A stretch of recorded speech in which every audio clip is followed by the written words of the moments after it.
2022 সালের ফেব্রুয়ারিতে ইউক্রেনে সর্বাত্মক আগ্রাসনের মধ্য দিয়ে শুরু হওয়া রাশিয়া ইউক্রেন যুদ্ধের 3 বছর পূর্ণ হয়েছে। এই সংঘাত বন্ধে মাসখানেক আগে যুক্তরাষ্ট্রের প্রেসিডেন্ট হিসেবে দায়িত্ব নেওয়া ডোনাল্ড ট্রাম্প জোরালো তৎপরতা শুরু করেছেন। তারই পরিপ্রেক্ষিতে এই সংঘাতের অবসান এই সপ্তাহেই হতে পারে বলে জানিয়েছে হোয়াইট হাউস।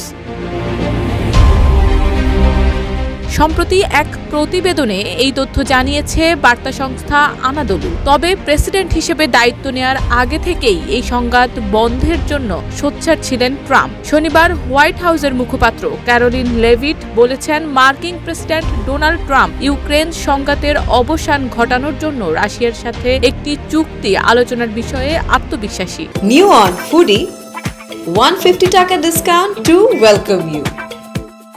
3 বছর ধরে চলা এই যুদ্ধ এই সপ্তাহের মধ্যেই শেষ হতে পারে বলেও ইঙ্গিত দিয়েছেন তিনি। কনজারভেটিভ পলিটিক্যাল অ্যাকশন কনফারেন্স থেকে ফিরে সাউথ লনে সাংবাদিকদের লেভিট বলেন, প্রেসিডেন্ট ট্রাম্প ও তার দল এই সংঘাতের অবসান ঘটাতে এই যুদ্ধের উভয় পক্ষের সাথে আলোচনা চালিয়ে যাওয়ার উপর খুব বেশি মনোযোগী এবং প্রেসিডেন্ট নিজেও খুব আত্মবিশ্বাসী যে আমরা এই সপ্তাহে এটি সম্পন্ন করতে পারব।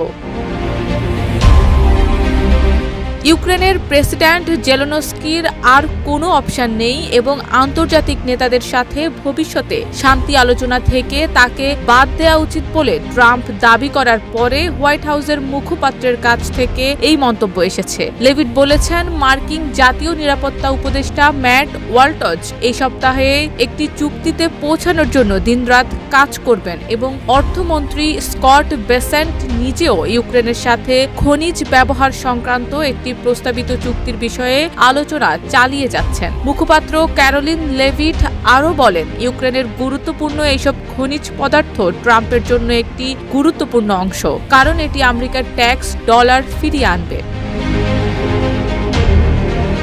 এদিকে ইউক্রেন শিগগিরই খনিজ চুক্তি মেনে নেবে বলে আশা প্রকাশ করেছেন যুক্তরাষ্ট্রের প্রেসিডেন্ট ডোনাল্ড ট্রাম্প। তিনি বলেছেন, ইউক্রেন খুব দ্রুতই তাদের খনিজ সম্পদে যুক্তরাষ্ট্রের বিনিয়োগ করার বিষয়ে একটি প্রস্তাবিত চুক্তি গ্রহণ করবে বলে তিনি আশা করেন। এমনকি এই বিনিয়োগ যুক্তরাষ্ট্রের প্রতিরক্ষা তহবিলের কিছু ক্ষতি পুষিয়ে তুলতে পারবে বলেও মন্তব্য করেছেন তিনি। রুশ এই আগ্রাসনের শুরু থেকেই ইউক্রেনকে বিপুল পরিমাণে সামরিক ও আর্থিক সহায়তাও করে আসছে যুক্তরাষ্ট্র।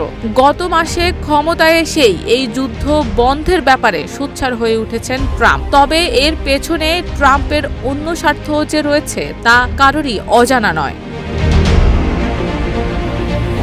শারমিন নিশু, ঢাকা পোস্ট।